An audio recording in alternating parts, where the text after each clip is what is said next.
Nous vous saluons dans le nom de Jésus-Christ bien-aimé. Aujourd'hui, nous sommes dans le livre de 1 Samuel, chapitre 25, toujours dans le cadre de blessures intérieures. Nous lisons le premier verset. Il est écrit ceci par l'alliance de Dieu. Samuel mourut et tout Israël s'étant assemblé le pleura et l'on enterra dans une demeure à Rama. Ce fut alors David qui se leva et descendit au désert de Paran. Il y avait à Mahon un homme fort, riche, possédant des biens à Carmel. Il avait 3000 brebis, 1000 chèvres, et il se trouvait à Carmel pour une tente de brebis. Le nom de cet homme était Nabal, et sa femme s'appelait Abigaïl. C'était une femme de bon sens et belle de figure, mais l'homme était dur et méchant dans ses actions. Il descendait de Caleb. Bien-aimé, c'est une histoire qui est très intéressante par laquelle on peut faire un enseignement très profond. Cet homme Nabal était dur, un homme très mauvais, un homme avec un mauvais caractère. Mais il a épousé une femme douce, une femme tendre. Et cet homme, le roi David, qui était son roi, a envoyé ses serviteurs pour qu'ils aillent vers Nabal. Mais Nabal, dans son mauvais cœur, n'a pas reçu le messager que le roi a envoyé. Mais ces messagers-là parlaient avec douceur. Ils ne l'ont pas agressé. Et lui, en retour, il leur a mal parlé. Et quand ils sont rentrés, ils ont dit à David, « Oh roi, nous sommes allés comme tu nous avais demandé, nous sommes allés par amitié. Et nous avons vu un homme qui s'appelle Nabal. Nous lui avons parlé gentiment, mais il a été ignoble. Il nous a mal répondu. Alors, franchement, des hommes comme ça, oh roi, tu ne peux pas les laisser vivre. » Le roi David a dit, « Prenez vos épées, on va aller chercher cet homme.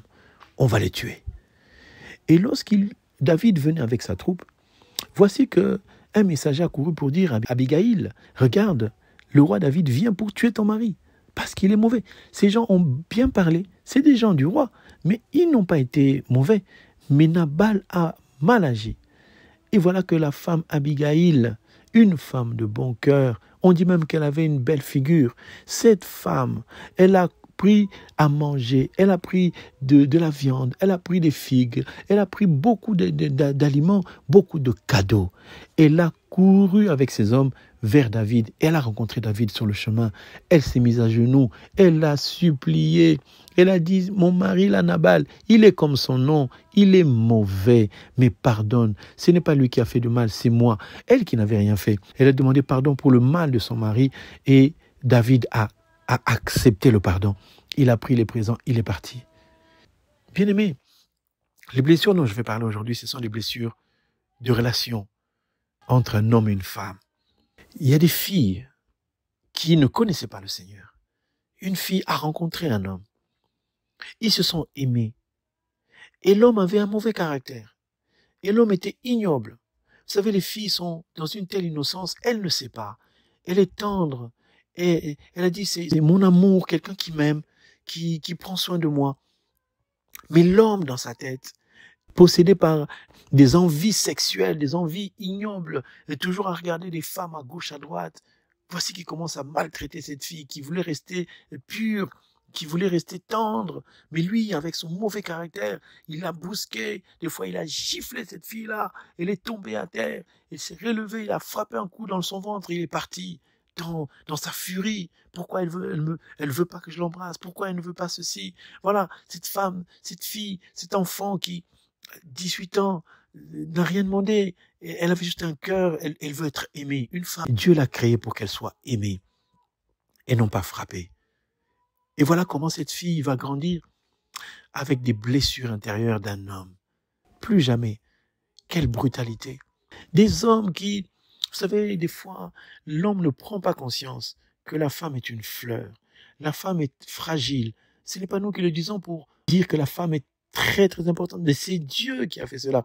1 Pierre 3 nous dit que, là, verset 7 nous montre que la femme est un sexe très faible. C'est Dieu qui l'a dit. Dieu l'a créée comme ça. Mais c'est une fleur, une fragile personne qu'il faut prendre soin. Mais certains hommes ne mesurent pas la dimension d'une femme pour savoir prendre soin, pour savoir garder, porter attention. Et c'est comme une fleur, quand on la garde, on la préserve, elle donne non seulement une beauté des yeux, mais aussi un parfum qui peut remplir la vie d'un homme et que tout le monde puisse regarder, voici un homme. Alors, il y a beaucoup de blessures dans les relations amoureuses. Je parle des relations amoureuses parce que d'autres personnes n'ont pas connu le Seigneur quand ils étaient enfants. Ils ont grandi comme ça, en allant de gauche et de droite, à l'école, tombés amoureux d'un copain de classe, ou quand ils ont commencé à travailler, ils sont tombés amoureuses d'un collègue de travail. Et l'homme, la déception. Vous savez, quand une femme est déçue en amour, elle se referme. Il y a des plaies graves qui se font dans son cœur. Et elle commence à parler des hommes en disant, les hommes, j'en ai marre. Je suis fatigué des hommes. Ils sont toujours infidèles. Et une fille qui espérait tellement, son homme lui disait, je peux pas dormir sans toi, et je pense qu'à toi, je ne vois que toi. Un jour, elle arrive sans avertir, elle ouvre la porte, elle trouve une autre femme dans ses bras. Oh, quelle déception! Et depuis ce jour-là, elle est tourmentée. Les paroles des hommes c'est faux, ces paroles. Pourquoi ils disent des choses comme cela? Mais pourquoi? Elle avait fondé son espoir sur un homme, sur quelqu'un qui pouvait avoir des regards et un égard pour elle. Alors que dans sa famille, des fois, les gens disent, toi, tu n'es pas belle, t'es mauvaise, t'es moche, t'es ceci. Et un homme peut lui dire, ma chérie, tu es belle. Et puis finalement, la lâcher comme une vieille chaussette. Encore se séparer parce qu'il n'y a pas une bonne entente, mais se séparer avec des coups, avec des insultes, des injures, dénigrer la personne, montrer comment elle était faible dans tel et tel domaine, dire du mal d'elle. Et quand cette personne se convertit, quand elle devient enfant de Dieu, quand elle sent la présence d'un homme, elle commence à se méfier. Et pourtant, elle écoute la parole de Dieu. Vous savez, les blessures intérieures, elles empêchent la parole de pénétrer, d'aller jusqu'au fond du cœur. Il y a des personnes qui écoutent la parole tous les jours. Elles sont dans la joie parce qu'on parle de bénédiction. Mais le jour du mariage, le jour où quelqu'un s'approche, le jour où un frère essaye de lui dire, voilà, je vais t'épouser, eh bien, ça ne passe pas. Parce que les blessures sont là. Vous savez, on explique que l'amour, plusieurs formes. L'amour éros d'une femme qui aime un homme, c'est un amour qui est grave, qui est puissant, qui est fort et qui nécessite qu'on puisse veiller, faire attention. Parce que quand on devient enfant de Dieu, il n'y a pas que l'amour éros, il y a l'amour agapao. Mais quand quelqu'un ne connaît pas le Seigneur, vous imaginez. Mais d'autres personnes aussi se sont mariées chrétiennes avec un chrétien. Il a pensé que le frère, il était vraiment un frère converti qui marchait dans les voies du Seigneur. Quand il priait, tout le monde avait la chair de poule. Quand il était à la modération, on sentait que c'était un frère, mais vraiment un homme versé dans les Écritures. Mais entre être versé dans les Écritures, connaître la parole et avoir la délicatesse de s'occuper d'une femme, il y a tout un monde. Et la sœur est déçue de voir qu'il a épousé un homme qui, à la maison, ne prie pas comme il était à l'église. Et là, il y a une sorte de... Je vais l'expliquer à ma manière, je suis pas médecin, mais je vais vous dire une chose. Quand une femme est brutalisée toute sa vie par un homme, elle devient frigide. La frigidité n'est pas créée par le fait d'une agression sexuelle, mais elle est créée par le fait que l'homme dénigre sa femme jour et nuit, ne parle que des mauvaises choses, mortifie sa femme en lui montrant toujours les mauvais côtés.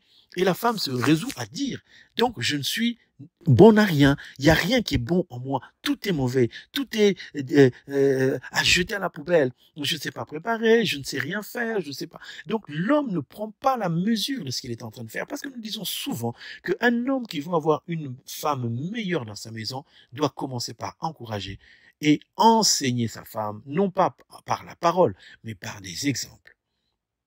La femme ne s'est pas préparée. Ben, il faut pas lui dire qu'elle ne sait pas préparer. Il faut dire, chérie, on va faire un atelier de culinaire. Regarde comment moi, je peux faire, essaye de faire comme ceci. Essayons, on va un peu nous faire un plat à deux. Il est en train d'enseigner sa femme. Elle ne sait peut-être pas conduire. Elle cale tout le temps. De lui dire, chérie, tu vas y arriver. Tout le monde a calé au début. Et puis finalement, ça avance. Aujourd'hui, si nous conduisons, c'est parce que on a calé aussi au début. Encourager la personne pour la mener à un niveau supérieur. Parce que quand un homme, qu'une femme aime de tout son cœur, si cet homme commence à la mortifier, à dire du mal, la femme se perd. Elle se perd. Quand un homme s'approche d'une femme, elle a de l'espoir, elle ne le dira pas, que je compte que sur toi. Mais lorsque cet homme prend soin, il prend la dimension de se dire, c'est mon enfant, je vais en prendre soin, je vais l'aider à gravir les échelons. ça efface aussi les anciennes blessures qu'elles pouvaient avoir, des certaines rencontres. Il y a des femmes qui sont renfermées comme une fleur qui s'est renfermée parce qu'elles ont connu la déception. Vous savez, bien aimé, la déception laisse des traces, des blessures, et même si un jour, c'est là, et les blessures sont pensées, sont guéries, mais les cicatrices, elle les a toujours, et les réflexes de dire toujours, moi les hommes, moi les hommes, moi les hommes, j'y crois pas. Mais tu es marié? Oui, je suis marié. Mais par contre, les hommes, c'est tous des menteurs. Et celui que j'ai épousé, ben voilà, on vit avec. Bien aimé, je sais qu'il y a beaucoup de personnes qui sont déçues en amour. Et ce n'était pas à l'époque où ils étaient chrétiennes. Je parle de l'époque où la personne ne connaissait pas le Seigneur. Une mauvaise rencontre, une première relation qui a mal tourné, une deuxième, une troisième relation qui a tourné au vinaigre. La première était mauvaise, la deuxième était encore pire, la troisième invivable. Et la femme s'est renfermée. Et chaque fois qu'on lui parle d'homme, elle crie. Un frère voulait s'approcher d'une sœur à l'église. Ce n'était même pas dehors, à l'église. La sœur, elle prie depuis 3-4 ans dans l'église. Et lui, le frère, il était là depuis longtemps. Un jour, il a compris que cette femme, c'est la mienne. Le jour où il a posé la question à la sœur, est-ce que je peux te parler? Elle s'est mise à crier. C'est quoi? C'est interdit. Comment tu peux m'approcher? Pourquoi tu fais ça? Mais c'était terrible. Une sœur que j'ai reçue en entretien est venue accuser un autre frère qui lui a posé la question du mariage. Pasteur, je n'aime pas ce genre de choses. Pourquoi il vient me poser les questions du mariage? Moi, j'aime pas ce genre de frère. On a dû convoquer le frère pour lui poser la question. Le frère a dit, je n'ai rien dit de grave. J'ai juste posé une question. Et nous avons compris que la sœur avait des blessures intérieures. Mais par rapport au texte que nous avons lu, bien aimé, nous donnons la solution de Nabal. Nabal était ignoble. La Bible ne dit pas qu'il frappait sa femme. Mais la Bible nous témoigne que cette femme a dit elle-même, Nabal est son nom, il est comme son nom. On comprend que c'est une femme qui a vécu un mariage difficile. Souvent, ce sont des mariages à l'époque, vous voyez, dans la Bible, dans le livre de Samuel, c'était déjà à l'époque où on mariait une femme sans son consentement. C'est-à-dire qu'on venait, le parent donnait l'enfant et sa fille, et puis voilà, l'homme le prenait. Donc c'était une fille qui vivait comme une esclave. Elle a trimé, elle a subi, parce que cet homme faisait subir du tort à tout le monde, même à sa propre femme. Mais la Bible déclare que c'était une femme de bon cœur. Et pourquoi le verset commence par la mort de Samuel? Ça veut dire que cet homme Nabal avait un mauvais caractère parce que Samuel était mort. Samuel, c'est l'image de Dieu qui n'était pas dans le cœur de Nabal. Donc, si tu épouses un homme qui n'a pas Dieu en lui, c'est sûr que tu vas souffrir. Mais d'autres personnes ne le savent pas. Vous savez, quand vous entrez à l'église, vous croyez que toute l'église entière est remplie que des saints et des saints et des saints. Les frères qu'on voit devant, qui se lèvent, qui chantent, qui louent Dieu, qui adorent, qui lèvent leur voix, on pense qu'ils sont véritablement des enfants de Dieu, des hommes affranchis, des hommes aguerris, nés de nouveau. Mais cependant, ce n'est pas ça. Mais la solution et la fin de cette histoire, c'est quoi? C'est que David, ayant eu l'intention de détruire cet homme, Dieu l'en a dissuadé. Mais Nabal a été frappé par Dieu lui-même. Et quand Nabal a été frappé par Dieu lui-même, c'est David le roi qui est venu épouser Abigail. Abigail est devenue la femme du roi. Alors j'aimerais te dire, ma sœur, il y a peut-être des déceptions dans ta vie, déceptions amoureuses, déceptions du cœur. Et tu t'es converti maintenant, ton cœur est toujours saignant de la déception que tu as connue d'un homme. Ce sont des blessures intérieures. Mais le Seigneur est venu entrer dans ta maison ce soir, dans ton cœur, pour te dire qu'il te donnera, à la place de celui qui t'a fait du mal, il y a quelques années, un roi. Un roi, c'est l'image d'un enfant de Dieu qui prend la délicatesse de s'occuper de ton cœur. Parce qu'une femme, c'est un cœur d'abord. Avant que ce soit un corps, des jambes ou un visage, une femme, c'est d'abord un cœur tendre qu'il faut d'abord prendre soin et ne jamais faire tomber. Et un homme, un roi, un prince, quelqu'un qui est très élevé, il a la révérence de savoir que si j'ai un sujet dans ma cour, si j'ai une femme dans ma maison, dans ma chambre, je dois en prendre d'abord soin. Et là, je te dis, ma sœur, toi qui étais déçue par une relation amoureuse il y a longtemps, même c'était en dehors de la parole, maintenant que tu entends la parole, le Seigneur va t'envoyer un roi. Il va te donner un homme qu'il faut. Et cet homme-là, quand il viendra, ce n'est pas cet homme qui fera, mais c'est Dieu qui fera au travers de cet homme pour te montrer que tous les hommes ne sont pas pareils. Tu as peut-être connu le mauvais, mais maintenant Dieu te donne le bon. Il y a peut-être une situation malencontreuse qui t'a poussé dans les bras de cet homme. Aujourd'hui, Dieu te promet, si tu t'approches de lui, Dieu va te donner, par le mariage, un homme qui ressemble à la parole et tu auras la paix. Les blessures que nous avons connues au travers de l'amour, Dieu lui-même va les effacer en nous donnant l'homme, ou bien, pour certains, la femme qu'il faut. Ne nous arrêtons pas sur celui qui nous a fait du mal, appartient à telle tribu, à tel pays, à telle origine, mais attachons-nous plutôt à Christ qui sait quelle est la véritable personne qui viendra faire le travail pour que la fleur puisse renaître encore à nouveau.